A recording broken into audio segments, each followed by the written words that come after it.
કેમ છો વિદ્યાર્થી મિત્રો? આજે આપણે મેં તમને ગયા પીરિયડમાં કીધું હતું કે આવતા લેક્ચરમાં દાખલાઓની શરૂઆત કરીશું અને દાખલાની શરૂઆત આપણી થાય છે વ્યાજની ગણતરીથી. એટલે હું અહીંયા હેડિંગ આપી દઉં, ઉપાડ પર વ્યાજની ગણતરી. આપણે ઉપાડ પર વ્યાજની ગણતરીના દાખલાઓ હવે ગણવાના છે અને હંમેશા તમને લોકોને ખબર છે કમલ સર પહેલા પોતાના દાખલા ગણાવે અને એના પછી ચોપડીના ગણવાના. તો આજે ફરીથી ઉપાડ પર વ્યાજની ગણતરીનો કમલ સરનો દાખલો. હવે કોઈ પણ દાખલો ગણવાની શરૂઆત કરો ને એટલે પહેલું કામ હંમેશા યાદ રાખો, દાખલાને વાંચો અને ધ્યાનથી સમજી કે દાખલામાં શું કહેવા માંગે છે. તો આપણે જોઈએ, દાખલામાં સમજો. રામ, શ્યામ અને ઘનશ્યામ મેં પેઢીમાંથી અનુક્રમે 10,000, 20,000 અને 30,000 રૂપિયા નો ઉપાડ તારીખ 1/4/20, 1/7/20 અને 30/11/20 કર્યો છે. એનો મતલબ અહીંયા જે હું કહેવા માંગુ છું એ તમને કહું છું, ધ્યાનથી સમજો કે રામે 10,000 નો ઉપાડ 1/4/20 કર્યો, શ્યામે 20,000 નો ઉપાડ 1/7/20 કર્યો અને ઘનશ્યામે 30,000 નો ઉપાડ 30/11/20 કર્યો. ઉપાડ પર 12% વાર્ષિક દરે વ્યાજની ગણતરી કરો. તો આપણે વ્યાજની ગણતરી કરવાની છે. કેટલા ટકા? 12%. અને આ 12% ની ગણતરી કેવી રીતે કરીશું અને એને આપણે હવે સમજીએ. એકદમ સાદો દાખલો છે. આપણે આ દાખલો જો પૂછાય તો 3 ગુણનો હોય. એક્ઝામમાં 3 ગુણમાં પૂછાય છે. અમુક વખત એ વસ્તુ ફક્ત 1 માર્કમાં પણ પૂછાય, ત્યારે એક જ ભાગીદારની વાત કરી હોય. હવે જ્યારે આ ગણતરીની વાત કરીએ ને, મારો દાખલો હું બનાવું છું એટલા માટે જ કે જેથી ચોપડીમાં તો તમારે આ ચેપ્ટરની અંદર 11 ઉદાહરણ કરવાના છે અને 11 સ્વાધ્યાયના દાખલા કરવાના, અને એ પણ બધા નાના નાના 3 માર્કના જ છે. એટલા કરો ને એટલે તમારું કામ પૂરું. 22 દાખલા કરો, એક્ઝામના 3 માર્ક તમારા ખાતા. એકાઉન્ટ ભણીએ છીએ એટલે ખાતામાં જ કહીશું કે તમારા ખાતામાં 3 માર્ક્સ આવી છે. એના માટે ગણતરી કરતા આવડવી બહુ જરૂરી છે, જેના માટે આ દાખલો મેં લીધો છે. તો આની અંદર આપણે ધ્યાનથી સમજવાની કોશિશ કરીએ. પહેલા તો રામની ગણતરી. તો હું પહેલા રામની ગણતરી તમને શીખવાડીશ. રામે 10,000 રૂપિયાનો ઉપાડ કર્યો છે, તારીખ છે 1/4/20 અને એકાઉન્ટમાં તમને ખબર છે વર્ષ પતવાની તારીખ 31/3 જ હોય. જ્યાં સુધી એ કહે નહીં કે 31 ડિસેમ્બરે પતે છે, દિવાળીમાં પતે છે, આવું કશું કહે નહીં, ત્યાં સુધી તમારે માની જ લેવાનું કે આપણું વર્ષ એ 31 માર્ચે પૂરું થાય. એકાઉન્ટનો નિયમ જ છે.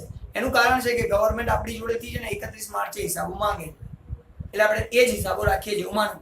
તો અહીંયા તારીખ જે લખી છે એ તારીખ પહેલા હું ઉપર લખી નાખું. એ તારીખ છે આપણી 1/4/20. આ દિવસે રામે ઉપાડ કરેલો છે. આ દિવસે રામે ઉપાડ કર્યો છે. હવે રામે 1/4/20 ઉપાડ કર્યો છે અને આપણી છેલ્લી તારીખ, વર્ષ પતવાની તારીખ એ છે 31/3/2021. આ દિવસે આપણું વર્ષ પૂરું થાય. હવે જે ધ્યાનથી સમજવાનું છે, શરૂઆત 1/4/20 થી થાય અને 31/3/21 સુધી કેટલા મહિના થયા એની ગણતરી હવે આપણે કરવાની રહેશે. તો તમે ચોથો મહિનો આખો ગણવામાં લેશો, કારણ કે 1 તારીખ છે એટલે ચોથો મહિનો આખો. 4, 5, 6, 7, 8, 9, 10, 11, 12, 1, 2 અને 3. એટલે ત્રીજા મહિના સુધીના જો ગણીએ તો 4 અને 3 3 એટલે 4 તરીને 12 12 મહિનાનું વ્યાજ મારે રામ પાસેથી વસૂલ કરવાનું હોય જો હું પેઢી હોઉં તો, અને જો હું રામ હોઉં તો રામ તરીકે મારે વ્યાજ પેઢીને ચૂકવવાનું હોય, પણ કેટલા મહિનાનું? 12 મહિના. તો અહીંયા આ આયા આપણા 12 મહિના. તો 12 મહિનાની ગણતરી આપણે કરવાની છે. ધ્યાનથી સમજો. 10,000 રૂપિયાનો ઉપાડ કર્યો તો 10,000 રૂપિયા ગુણ્યા વાર્ષિક ટકા. કેટલા ટકા વ્યાજની ગણતરી છે? 12%. તો 12%.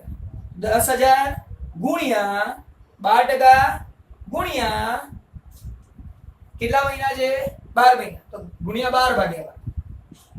અહીંયા તો કે 7 મહિના હોય તો ગુણ્યા 7 ભાગ્યા 12. 15 મહિના હોય તો 15 ભાગ્યા 12. આ નીચે તો 12 ફિક્સ જ રહેવાનું છે, ફક્ત રકમ આ ઉપરની બદલાય. બાકી જે નીચેની રકમ છે એ ફિક્સ છે, એ બદલાવાની નથી. 12 રેસ દેશ જ, કારણ કે આપણે 12 મહિનાની આધારે ગણતરી કરવાની છે. આપણો આધાર છે 12, તો આધારમાં 12 જ હશે.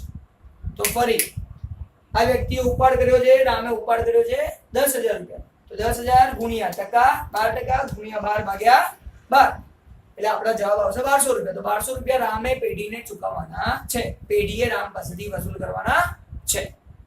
આ થઈ ગઈ રામની ગણતરી. હવે આપણે વાત કરીએ છીએ બીજી શ્યામની ગણતરી. તો અહીંયા વાત કરીએ શ્યામ માટે. તો શ્યામે કઈ તારીખે ઉપાડ કર્યો? તો સાહેબ શ્યામની તારીખ તો 1/7/20 આપી છે. તો અહીંયા આ 1/4 ની જગ્યાએ હું લખીશ 1/7/20. હવે ફરી ગણતરી કરો. 1/7/20 થી લઈને 31/3/21 સુધી કેટલા મહિના થાય? 7મો મહિનો આખો, કારણ કે પહેલી તારીખ છે, પહેલી થી શરૂ થાય એટલે આખો મહિનો ગણવાનો. 7 8 9 10 11 12 પહેલો મહિનો, બીજો મહિનો અને ત્રીજો મહિનો. તો આ 3 વખત થયા, 3 તરી 9. તો 9 મહિનાની ગણતરી અહીંયા થશે. તો 12 ની જગ્યાએ લખવાનું છે 9 મહિના. તો શ્યામ માટે 9 મહિનાનું વ્યાજ પેઢીએ વસૂલ કરવાનું છે. તો ગણતરી તો એ જ રહેશે.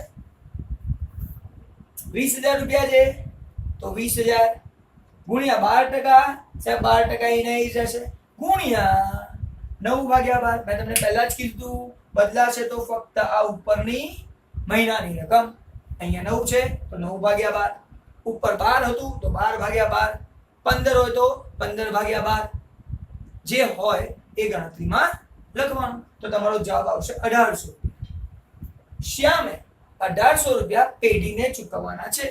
પેઢીએ 1800 રૂપિયા વસૂલ કરવાના છે. પેઢી માટે એ આવક છે. જો પેઢી વસૂલ કરશે પેઢી માટે આવક છે, પણ શ્યામ માટે આ વસ્તુ ખર્ચ છે. આ એટલા માટે કહું છું કે આગળ દાખલાઓમાં કામ લાગશે, ખબર પડવી જોઈએ. ચલો ત્રીજો માણસ ઘનશ્યામ. ઘનશ્યામે 30,000 નો ઉપાડ કર્યો, એની તારીખ છે 30/11/20. તો હવે ત્રીજી ગણતરી કરીશું ઘનશ્યામ માટેની. આગળ ઘન લખી નાખો. ઘનશ્યામ તૈયાર, ખાલી તારીખ બદલવાની. હવે તો એ તારીખ 30/11 છે, અહીંયા હું લખી નાખું 30/11/20 થી 31/3/21. તો જોઈ લઈએ 30/11/20. તો હવે 30 તારીખ 11મા મહિના. તો સાહેબ 11મો મહિનો તો પતી ગયો, 11મો મહિનો ગણવાનો જ નહીં. 12 થી શરૂ કરો તો 12મો મહિનો, પહેલો મહિનો, બીજો મહિનો, ત્રીજો મહિનો, 4 મહિના થયા સાહેબ. આ 9 મહિનાની જગ્યાએ અહીંથી લઈને અહીંયા સુધી આ વર્ષ પતવાની તારીખ છે. વર્ષ પતવા સુધીમાં કેટલા મહિના થયા એટલા મહિનાનું વ્યાજ ગણવાનું. તો 4 મહિના થયા તો અહીંયા ગણવાનું 4 મહિના માટે. તો ત્રીજું ઘનશ્યામની ગણતરી 30,000 ગુણ્યા 12% ગુણ્યા 4/12. નીચે તો 12 જ રહેવાનું છે. આપણે જે મહત્વનું છે એ 4/12, કારણ કે 4 મહિનાની અહીંયા ગણતરી કરવાની છે. તો આ થઈ 3 ભાગીદારોની વ્યાજની ગણતરી. ફરક શું પડ્યો? ફક્ત આની અંદર ફરક શું પડ્યો? ખાલી એટલી જ વસ્તુનો કે પહેલા લખવાની છે રકમ, કે કેટલી રકમનો એને ઉપાડ કર્યો. તો પહેલા હું લખીશ ઉપાડની રકમ ગુણ્યા વ્યાજનો દર. વ્યાજ દર કેટલો છે એ, અને પછી છેલ્લે ગુણ્યા શું કરવાનું સર? ભાગ્યા તો 12 જ કરવાનું, પણ ઉપર કેટલા મહિનાનું વ્યાજ ગણવાનું એ ગણતરી કરો, અને પછી તમારા લોકોએ એ ગણતરી કર્યા પછી એ મહિના લખવાના. પહેલા દાખલામાં 12 મહિના હતો તો 12 ભાગ્યા 12. પહેલા રામ માટે 12 મહિના હતો તો 12 ભાગ્યા 12. શ્યામના 9 મહિના થયા તો જે દિવસે ઉપાડ કર્યો એ દિવસથી લઈને વર્ષ પત્યા સુધીની તારીખ ગણવાની. 9 ભાગ્યા 12. આના માટે 4 મહિના હતા તો 4 ભાગ્યા 12. તો પેઢીએ કુલ આ બધાનો સરવાળો કરીને એટલી રકમ લેવાની છે. 1200 ને 1800 3000 રૂપિયા. 3000 અને 1200 4200 રૂપિયા. તો કુલ પેઢીની આવક 4200 ભાગીદારો પાસેથી થશે, અને ભાગીદારોનો ખર્ચો 1200, 1800 ને 1200 એમ કરીને ભાગીદારોનો પોતાનો ખર્ચો થશે.